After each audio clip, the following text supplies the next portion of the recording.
money, damn it! So what are you doing? Nothing. Nothing? Why not? Trying to get on this Lifestyle Radio website. Sounds like a cool website. Yeah, it's alright. Oh, wait, I might have it. You might have it. You're listening to Lifestyle Radio. The opinions expressed during this show are those of the individual participants and do not necessarily reflect the opinions of their associated organizations or Lifestyle Radio. What's the matter with that cat there? Must be full of reefer. Full of reefer? Yeah, man. Mean that cat's high? Sailing. Sailing? Lightly. We now wander off the beaten path with an update from the Reefer Reporter. Hello and welcome to the weekly live broadcast of the Reefer Reporters. This week we're covering the news from the week of February the 27th through to March the 5th of 2018. Thanks for tuning into the program. Well, Kim, you ready for another week of news?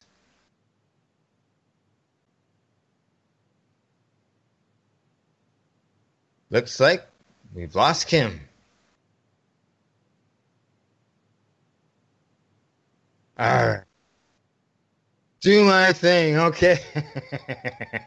All right. Well, we try to get Kim hooked back up here again. I should have let everybody know that we're going to cover some news across Canada as we do on a weekly basis. It just seems that there is a constant feed of news that's coming out of this country, and it's great to be able to share it with our listeners and people from around the world. Not only are we going to be talking about Canada here, but we're also going to talk about cannabis issue in other countries as well as down in the U.S. We're going to be talking about some patients down there that have gone before the courts, fighting for their rights to medical cannabis.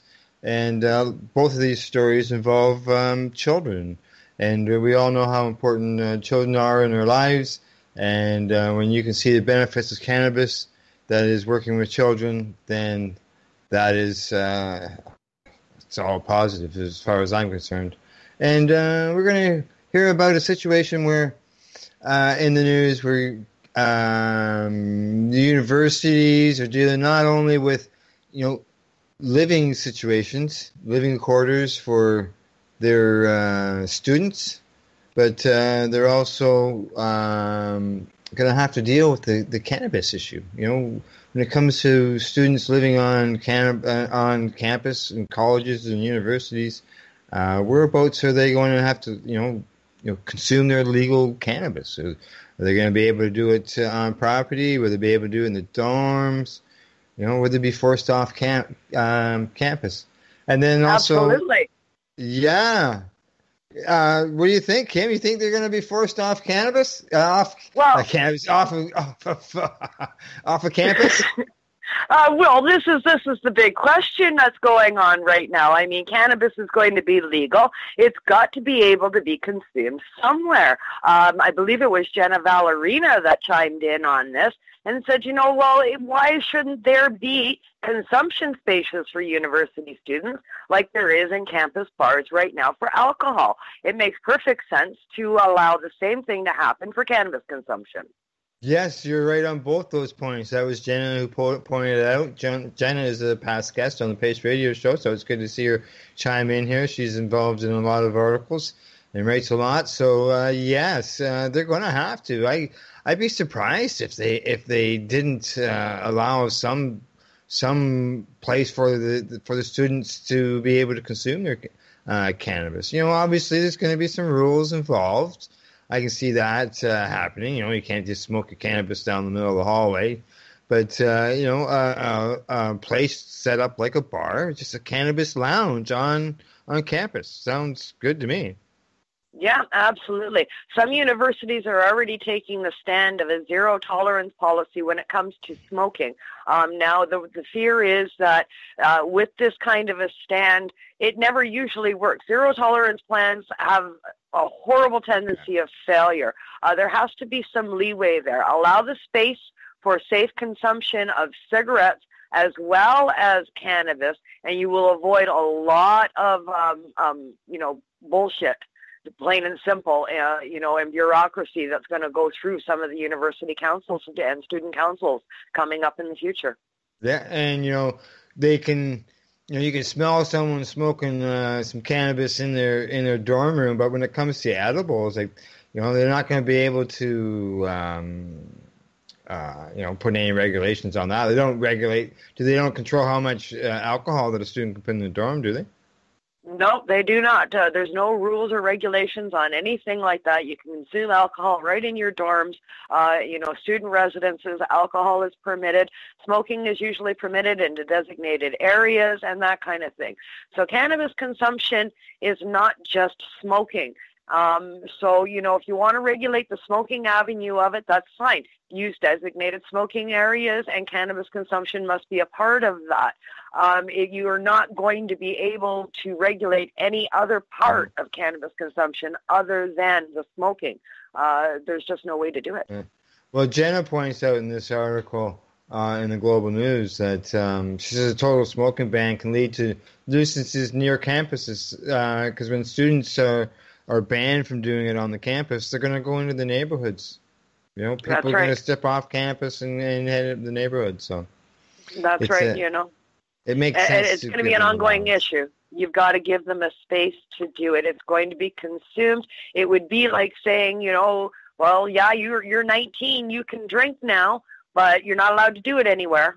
Yeah. How would that play out? It's going to be the same for cannabis. There's an interesting point made here. A lot of times it's just when it comes to smoking cannabis, we're told to go wherever people smoke tobacco. And, there's a lot of people like myself who don't smoke tobacco. So the question here, they may have to have two separate areas, a tobacco smoking area and a cannabis smoking area, because there's lots of people who don't smoke tobacco but do smoke the cannabis. Yes, absolutely. And most vapor lounges and places of consumption, safe consumption sites that are available in, cities across Canada, as well as the United States now, which has safe consumption sites and vapor lounges, cannabis smoking is permitted. And in all of those places, tobacco is not allowed. Yeah, that's right. Well, if tobacco is not allowed, you're going to run into the manual. Yeah. Okay. Well, it's all part of legalization. These are some things that some people may not think about, but there's all kinds of offshoots off of in similar situations where policies are going to have to be drawn up. Absolutely. It's going to affect life on a daily basis for a lot of people in a lot of different areas, and a lot of this hasn't been thought up, but we're learning as we go. We're going in the right direction. How quickly we will get to a final policy where everybody can live with, well, we'll have to wait and see on how quickly government moves on what's needed. Yes, we will. Talking about, sort of fighting for access to cannabis, I see here our fellow co-host on the Pace Radio Show, Alicia Yashishin, has made the news. Yes, she has. Alicia is in the Saskatchewan News. She's fighting for dispensaries and protesting against the raids that they're going through right now. Yeah, she's co-founder of the Saskatchewan Medical Cannabis Association, and they are calling for a moratorium on dispensary raids.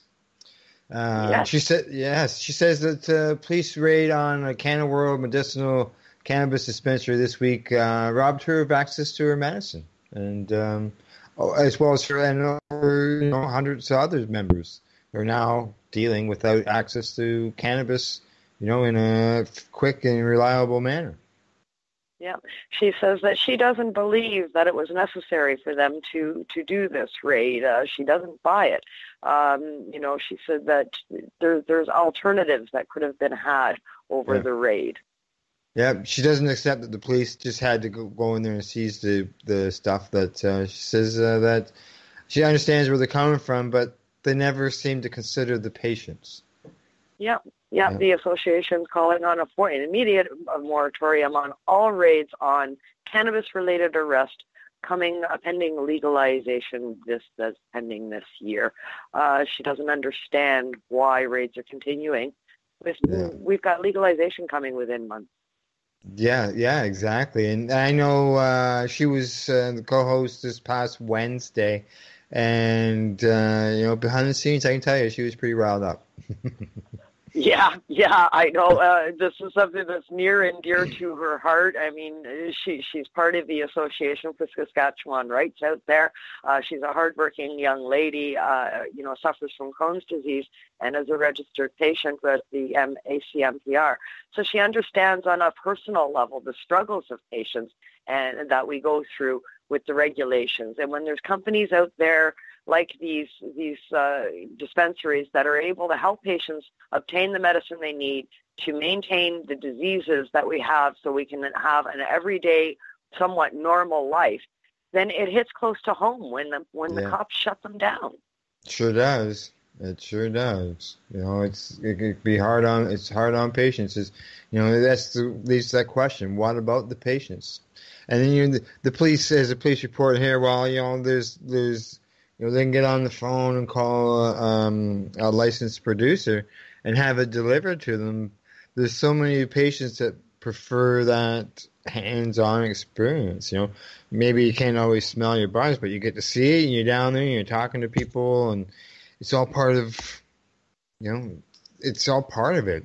For some patients, there's a lot of patients out there that can't afford it, and we can't afford the minimums. I mean, there's minimums that all these LPs have minimums. Yeah. So what if you don't have enough money to fulfill the minimum order plus tax plus shipping? Yeah. Okay? So these are all added costs, and many patients aren't in a position to pay these added costs. We can go to our local dispensary, buy, 3 days worth of medication with the $40 that I've got in my pocket, but that's not going to cut it for an LP. No, so what am I supposed to do? Go without? Yeah, you can't buy a gram or two from an LP all at once. No, you cannot. No, you cannot. So, I mean, that's where dispensaries are needed for patients. Right now, currently, LPs are not fulfilling the obligation under the ruling for patients. So, I mean, dispensaries are a must. Yeah. Well, talking about access and all that, there's some places not charging people quite as often, eh? Yeah, how good is a law when it can't be? What's that saying? How good is a law if it can't be enforced equally across the country? That's right. It seems to be. Here we are hearing about all these raids and busts here in Ontario, but yet when you go to Vancouver, the number of police investigations for cannabis is just staggering. I was surprised. They have a question here in the article in the Vancouver Courier. They ask how many investigations was there? 420, 1,424, or 20? And the answer is astounding. It was, E, none of the above. Yeah, exactly. There was 49. 49 of them. Yeah. That's it. Yeah. 49 police investigations for cannabis in the city of Vancouver. I mean, we get that in what, a day in Toronto? Yeah. Never mind Ontario. 13 of those 49 were recommended for charges. And the number of search warrants executed on dispensary was 11 since 2014. Yeah. Yeah. So that's not per year, or even it's not per month. It's not per day. That's since 2014. Yeah. That's 4 years worth of stats. You can pretty well say that cannabis isn't a priority of the police force, though. No, and it's great to see, and the police force has been saying, we've got our hands full with an opiate epidemic and a fentanyl crisis, and that's what we're concentrating our efforts on. Cannabis is a non-issue for them. Yeah. Well, they said that some of this information came out because of a complaint earlier this year about I remember this, the cannabis advent calendars. Yeah. Yeah, they were I wanted to buy one. Yeah. The complaint said that, here it is, they are selling illegal marijuana advent calendars which are not licensed by Health Canada, and they admit to using packaging to bypass detection by drug dogs and surveillance. These products are not children-proof, are not tested for molds, fungi, additives, on and on. But, yeah. Yeah, the police board heard the complaint on February 15th and dismissed it after reviewing a report from Inspector Bill Spearn of the VPD's Organized Crime Section. Yeah, so they weren't. So it was great. They're not going after the calendars, which is great, and I'm sure we're going to see more of them come this Christmas. But it's understandable, and this is, they say that their enforcement concentration is on fentanyl, and this is what a lot of people have been saying. Concentrate more on the harder drugs, and fentanyl, like British Columbia, as we know, is just having a huge epidemic out there. So put the resources where they're needed. Absolutely. It seems that there's a few people that are complaining about the current 420 events that take place at Sunset Beach every year. Yeah. And that's becoming an issue.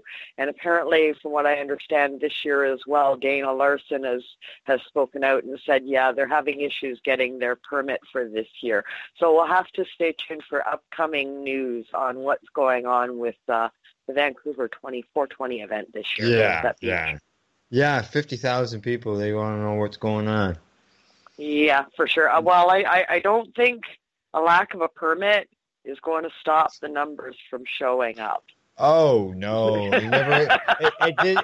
It didn't help in Toronto with the Global Marijuana March. I can tell you that much, because that's right. There, there's still a pile of people showing up. That's right. So we'll have to keep an eye on that for future Reefer Reporters programs coming up. For sure. Okay, Kim. Now, I'll let you get started on this. You always like to make sure you get in an article from the North. Yes, this one is coming to us. I'm having computer issues this evening. It's coming to us out of the Sudbury Star tonight. There was a bust. An island man, happened to be Native Canadian man, was arrested for possession of cannabis while coming into the Sudbury area. His arrest hit the newspapers because, of course, with legalization around the corner, this person wasn't arrested with a very large amount. He had under 30 grams of cannabis. He was placed in handcuffs and taken to jail. And here we are just months away from allowing somebody to possess legally more than what this guy was carrying. They mentioned here that the officers checked a vehicle and determined that the suspect had controlled drugs inside. What made them suspect that? They don't report here with that. Yeah, well, there's a lot of issues with this report and with the police officers in question and so forth. They're saying that it was racial profiling because he was a Native man coming in off the reserve, and that's why he was targeted. And they basically performed a search. It says here, as a result of the investigation, Mr. Brent Kellis-Segon, 34, of Shabanga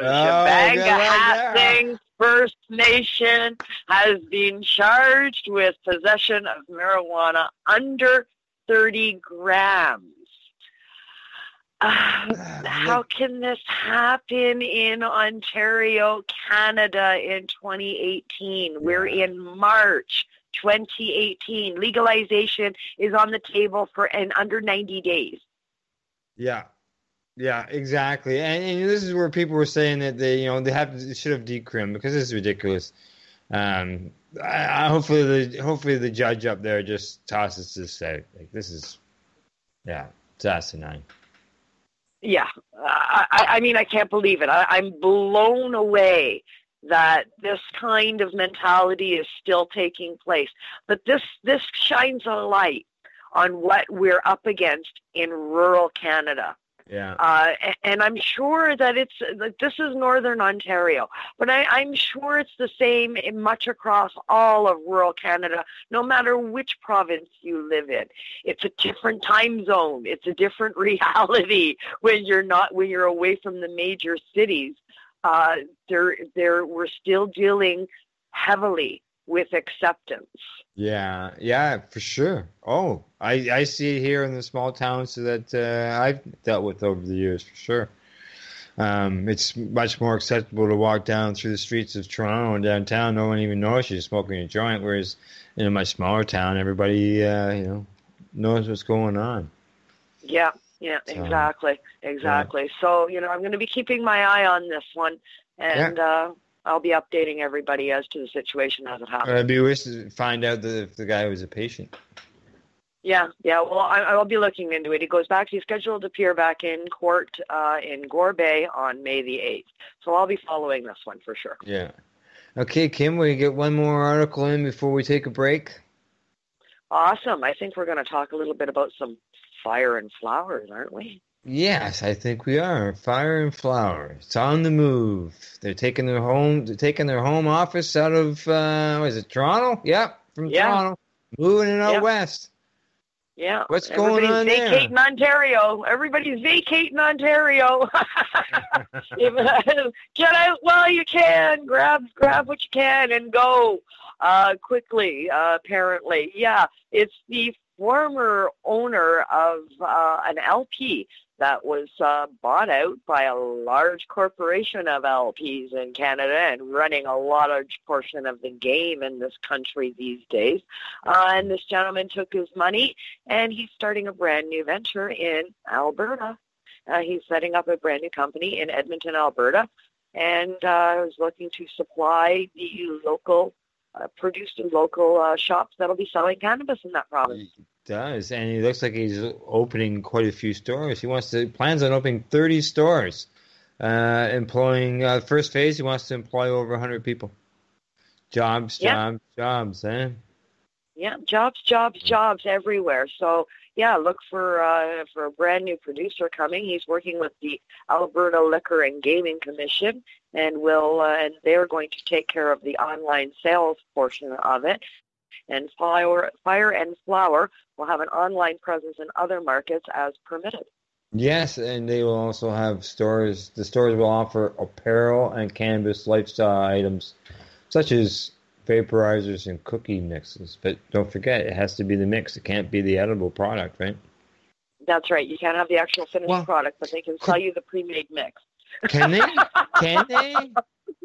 Can they, though? That's still an edible product. I would say no. I guess that must be their future I don't know. plans. Is it a way around the rule? Have their attorney said, well, this is a way around the rule because it's still a legal product that's contained inside other legal products.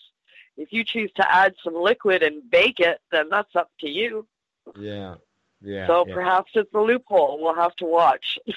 We'll have to. Well, the guy's a lawyer, so he may have a bit of an idea there. And he says they're going to have product from more than one producer. So give patients, not patients, but gives the recreational consumer a variety. Variety is always important, right? Yeah. Right. Okay. Yeah. Well, Kim, it's time for us to take a break. All righty then. Okay. And as I mentioned last week, we're going to do a little bit of news. Some past news articles in our break here. And this week we're going to hear some old news from CBC about our Prime Minister. But at this point, he was only the leader of the third party in Canada. That's Justin Trudeau. And his cannabis use. And then Kim and I will be right back after the break. You're listening to the Reefer Reporters. We are live here at lifestyleradio.net and .ca. Hey, this is Cheech. And this is Chong. And you're listening to Lifestyle Radio. What is it? Lifestyle Radio. Say it one more time. 420 Radio? Ooh. Please hang up and try again.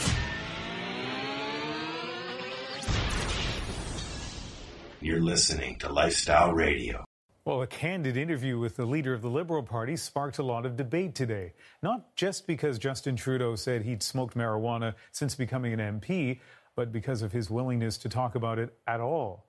Senior correspondent Terry Molesky has the story. Terry?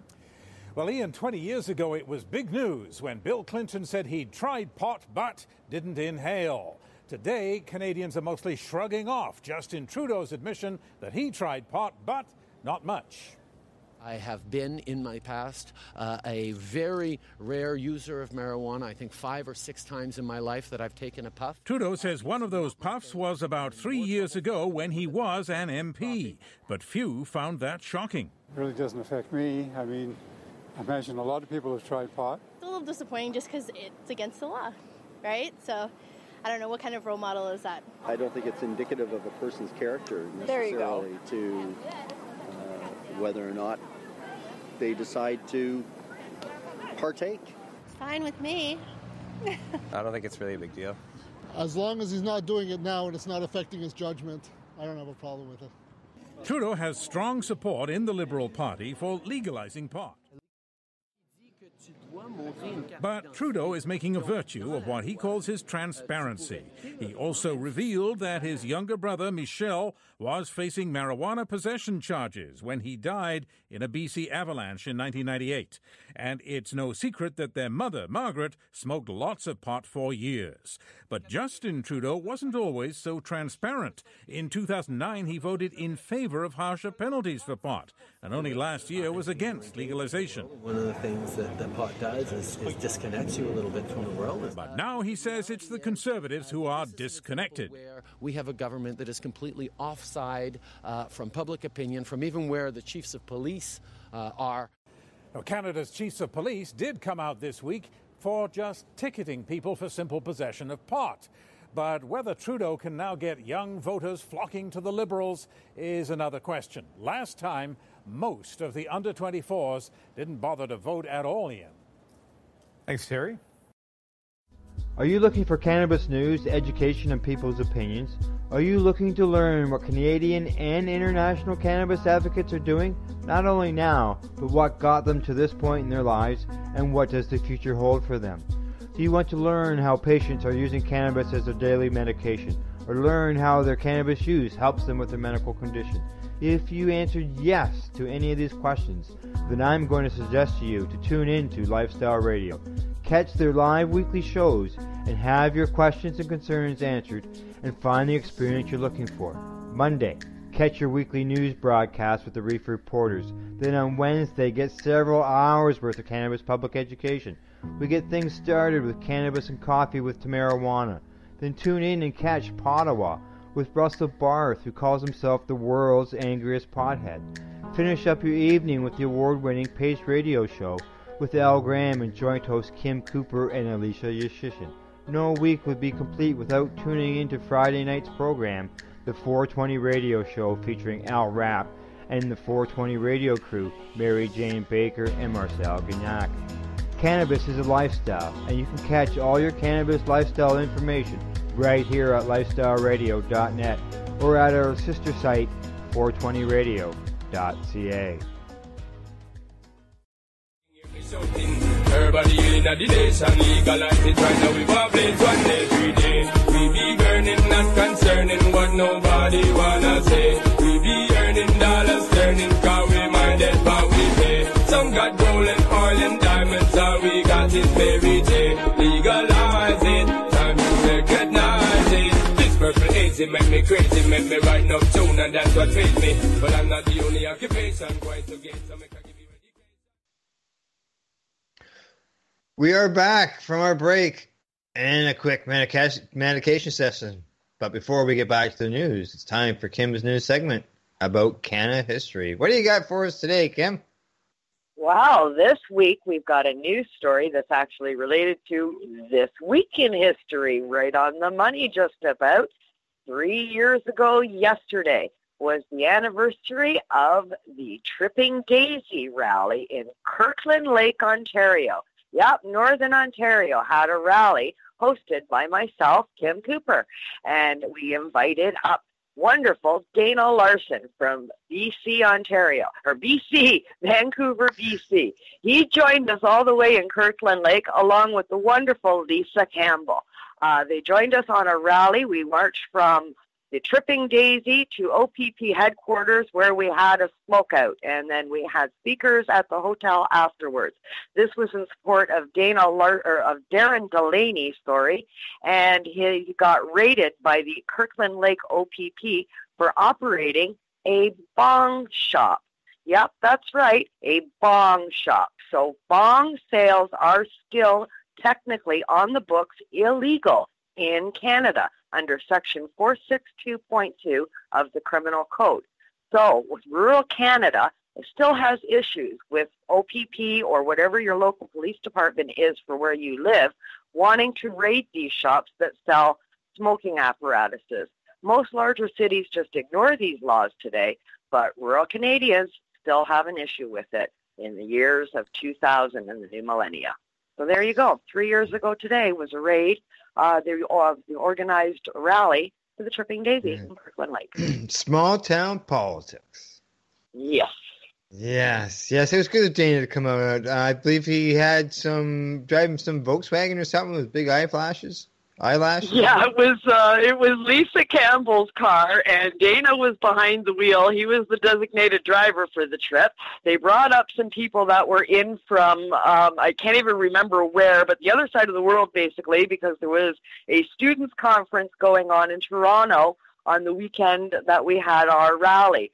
So we had visitors from other countries join us at the rally as well that were part of the conference, along with Lisa and Dana. And Lisa's car it was a bug, and she had eyelashes on the headlights and a mouth, and it looked like a face on the front, and it was very cute with Dana behind the wheel. Well, it's good to see you guys. Advocacy work has to be done in small towns. It's not just always in the big cities. So. That's right. All right, going from the small town in Ontario, let's jump on a plane and head south, really south. Let's jump over one country. Man. Let's jump over a few countries, man. Yes, man. We're going to head all the way down to sunny Jamaica. Jamaica this week had its first official legal harvest of marijuana. Yes, the two medical marijuana companies began their first ever legal harvest of their crops, signaling that the island's nation is well on its way to becoming a full-fledged medical marijuana market.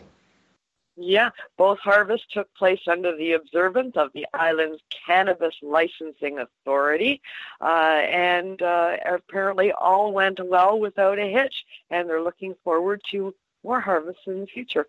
Yeah, actually, next month, a third company is going to have a harvest. Yeah. I believe a friend of the show, Sam Malachi, who is currently ill in hospital, was working with one of the companies down there planning a harvest soon. So I'll have to try and find out some information on his partners with that and see what's happening with that and highlight maybe his company and when they're getting into production. Yeah. Yeah, exactly. They say that the program changed back in, 2015 when the Jamaican laws changed, so it's good to see. Good to see. Yeah, it's awesome things happening all over the world with the cannabis plant. Yes, there is. Yeah, it'd be interesting to see how it's all handled down there. All sun. Is there any concern about cross-pollination, stuff like that? I don't know, yeah. Have to learn a little bit more about that for sure. Absolutely. All right. Well, we've gone from one country that is going forward with their medical cannabis program, and then we're going to jump to another one that is not as a federal level, let's put it this way. And yeah. And this is in the U.S., a court case that was against the federal government that was challenging them their right to schedule cannabis as a Schedule I drug with no medicinal benefits. This was going to be a really compelling case. Jeff Sessions was named in this court action, and it was brought forth by a young lady, 12-year-old girl, is told Jeff Sessions, no, you can't do this. Cannabis is my medicine, and I challenge your authority on this. Yeah. And apparently the courts disagree with the young lady. Yes, they did, and she wasn't upset about it. She sent out a message saying that we were ready, with a little smile. She says, "We know that Supreme Court of the United States is where we'll probably be going." So she understands that, and it's good. Yeah, she's from where is she from? She's from Texas, and she uses cannabis to help with her epileptic seizures. She's a bright, intelligent young lady. She's also a publisher and author, co-writing a book with her parents called where'd it go? Let's talk about medicinal cannabis. Yeah, exactly. Yeah, that came out in 2017, just last year. Her lawsuit really, it goes beyond a regular conversation. It's something that it takes a book to understand everything that she's gone through. And you've got to see that in her and how she presents herself, how she speaks, her accomplishments that she's made with the disability that she has with her chronic epilepsy. If cannabis is helping this child lead a fulfilled life, then how can anybody control this medicine? Yeah, and she wasn't the only plaintiff in this case. There was a former Denver Bronco player who was involved in it. There was also a father of another young patient, a 6-year-old with Leah's disease, a combat vet using medical cannabis for PTSD, and also the Cannabis Culture Association, which represents many people of color who believe that the government's position is rooted in racism. Yeah. Well, and it absolutely is. That's been proven time and time again. You read any history book and you can see full well that it is indeed rooted in racism from beginning to end. Racism and the almighty buck, prevails in all of these types of situations that we've had throughout history. And cannabis is now on the spotlight for that right now. Things are moving. They're not giving up. This isn't the end by any means. No. And they're, her in a situation, they're sort of called the medical marijuana refugees, where there's parents are moving the children to different states in order to be able to get access to their medication. Yeah, they're leaving states like Texas, which are very stringent on their rules, and parents can go to jail and everything else, and they're going in droves to places like Colorado and Washington. Yeah. Well, as far as the case, her lawyer believes that there is no case that has been brought like this one, and that none of the claims here are going to, nothing's going to slow them down. They're moving forward. Yep.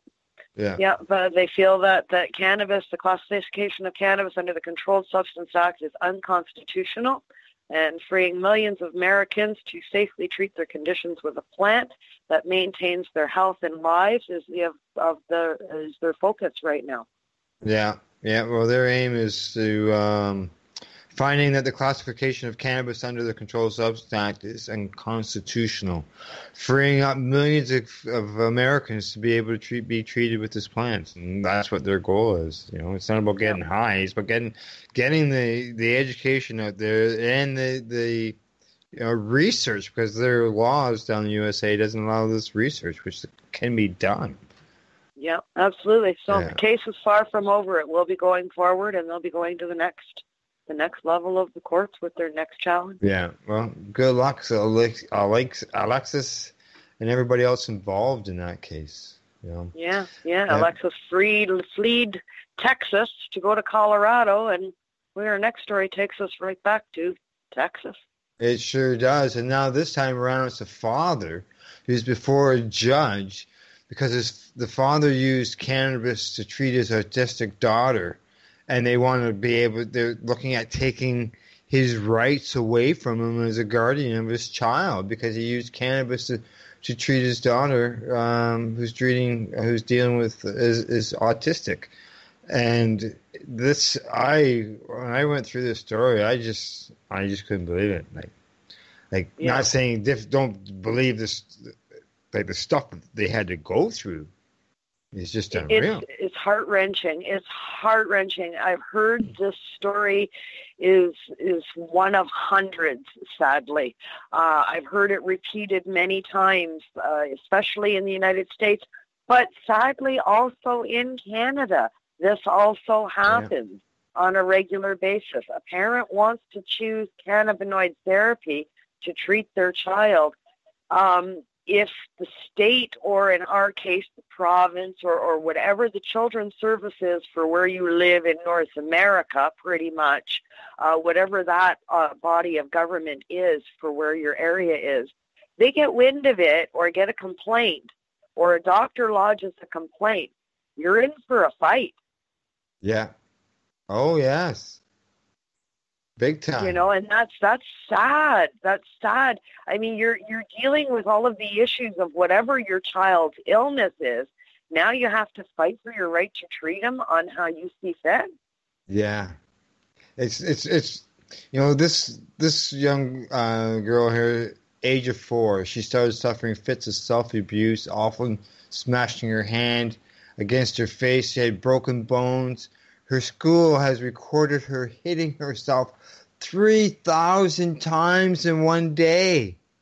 Yeah. It was considered a good day. She only hit herself 1,000 times. Yeah. And cannabis was calming those effects. Yeah. Well, big time. It says her parents say that the antipsychotic drugs that they gave her turned her into a zombie. They would strip away her personality, but it didn't stop her hitting. And then it turns out 7 years ago, a neighbor suggested that they try cannabis, and they thought, what? So they gave they accepted a brownie, cannabis brownie. People always think it's smoking as soon as you mention cannabis. They gave them a brownie to give to their daughter before a road trip. The parents couldn't believe the result. Yeah, she stared out the window at stuff. She was calm. She was non-aggressive. She did not hit herself. For 5 hours, she did this. This wasn't just temporary, short notice. 5 hours. It gave her quality of life back. Hurting herself that severely, and then being able to see the benefits in the cannabis. Yeah, and now some social workers got her nose in there and said, well, I think you're unfit because you're giving your kid pot. And it's before the court. Yeah, exactly. And so this kid will wind up back on harmful pharmaceuticals that aren't going to alleviate her symptoms. She'll be back to hitting herself on a regular basis and suffer the consequences of that. And she'll also have to suffer the loss and the separation of being away from her family, the only family that she's ever known to take care of her. This is going to have a profound effect on this little girl as well as the parents. Yeah, big time. It is affecting everybody, the parents, the people around them. So it was unfortunately, they had to go through all this, hire lawyers, battle before the courts, in order to prove that, he's not an abusive father. He loves his child, and he's doing the best thing for them. Yeah. He's doing what he can for his daughter. He's making the choices that is best for his situation. In Canada, we have that right to do that, and I'm thankful for that. In Texas and in places like the southern states, parents are still fighting for these kind of rights. We can choose not to get our child vaccinated. We can do all of these different choices with our children in today's world, and it should be the same choice whether or not we want to treat our child with cannabinoid therapy or pharmaceutical drugs. Yeah. In this story, they found the judge ruled the court finds that it would for the protection of the rights of Kara, as well as in the best interest of the court, appoint a guardian. Yeah. And that she ruled that the father and the mother were both qualified to be guardians, and they have their daughter. They weren't removed. She wasn't removed. Thank goodness. Thank goodness we had an outcome in Texas with a judge that was sympathetic to the situation and could see beyond the politics of it all. Yeah, big time. Good to see that. All righty. Let's head north from Texas, head back here into Canada, and let's go, well, stick to the Midwest, straight north, I guess, eh? Yeah, straight north into Calgary. And another kind of good news story, good to see somebody in a position of power doing something good. Yeah, we're always hearing, we've been reporting about how, we need money. We need $1.2 million. We need $2.5 million. It's going to cost us millions and millions of dollars for enforcement.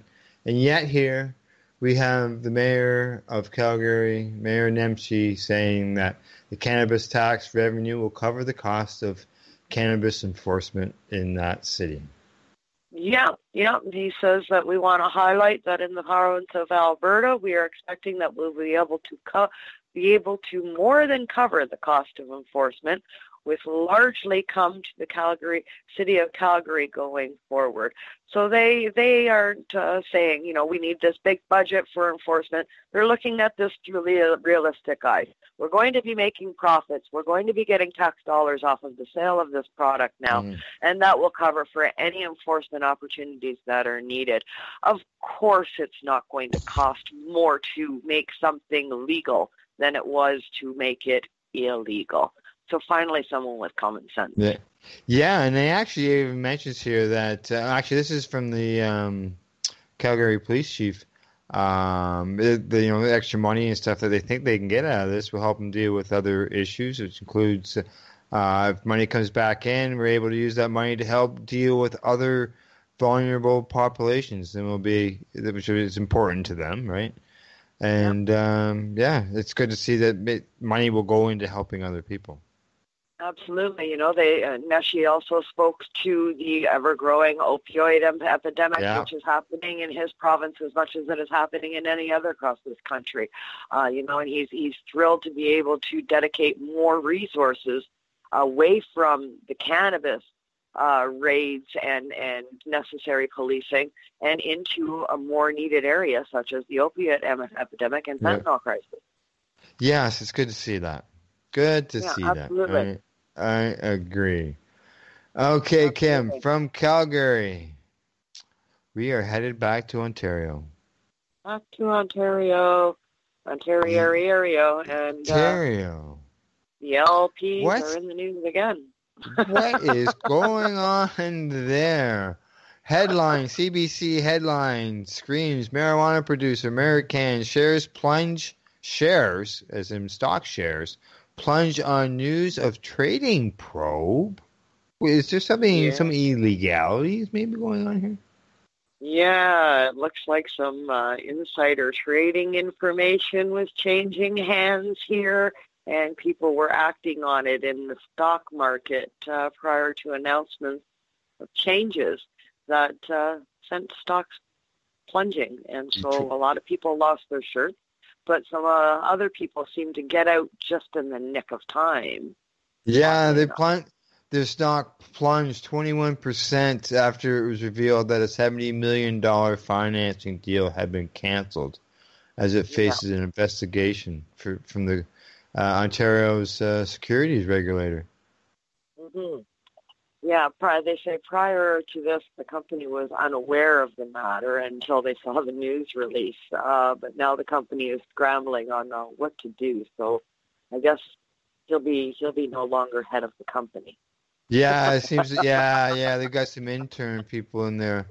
A bunch of people are going down. It wasn't just the head of Marican; a couple of others went with them. Yeah, well, they also revealed that They started investigating another fellow for his activities while he was head of another firm called the Canadian Cannabis Corporation. Yeah. Yeah. So a little bit of double dealing going on there. Yeah. That'd be interesting. See what happens. Wonder how that'll make on the news. See charges and something like that. Yeah. The stock evaluations hit the dirt, into the dirt after that, because now, of course, everything on the stock exchange is going to be under review. So it's going to affect the company for sure. Yeah, as soon as one has a bad apple, it can spread quickly, and you get a case. Yeah, that's it. So I mean, that's what happens when you put investment bankers in charge of these companies. Yeah. So that's what they do. Yeah. Watch your money. Who's got your hand in your pocket? All right, Kim. We moved from losing your shirt to losing, well, basically your future. Yeah, we've got some discrimination going on here against somebody that's a cannabis patient. Sure is. Young fella. Here we go, back to Texas again. Get a lot of air miles on. Back to Texas, good old Texas. Yeah. Well, there's a fellow there that wants to play baseball. He wants to make his way all the way into the big leagues, but apparently there's a coach down there. He's a former major league player. He's a pitcher from back then. He says, hey, we love the fact that you can play baseball, but if you live in the state of Colorado, we don't have anything to do with you. Yeah, big-time discrimination happening there. He's basically saying if you are anything to do with the state, then you are automatically a cannabis consumer. Even if you're not, you're from a cannabis state, so we don't want you on our team. Yeah, exactly. Actually, they sent him a rejection email. It says, thanks for your interest in our program. Unfortunately, we are not recruiting players from the state of Colorado. In the past, players have had trouble passing our drug tests. We have made a decision not to take a chance on student athletes from your state. You can thank your liberal politicians. Best of luck, whatever you decide. I mean, just the fact that this went out is a complete slap in the face to the state of Colorado. I mean, the whole thing is just beyond redonkulous. I can't believe that this can happen in 2018. Yeah, it's not only like Colorado, all the other places that have legalized cannabis. So are they going to exclude the people who maybe have used it? I don't know how many medical people are making their way through to these ranks of in the universities and stuff.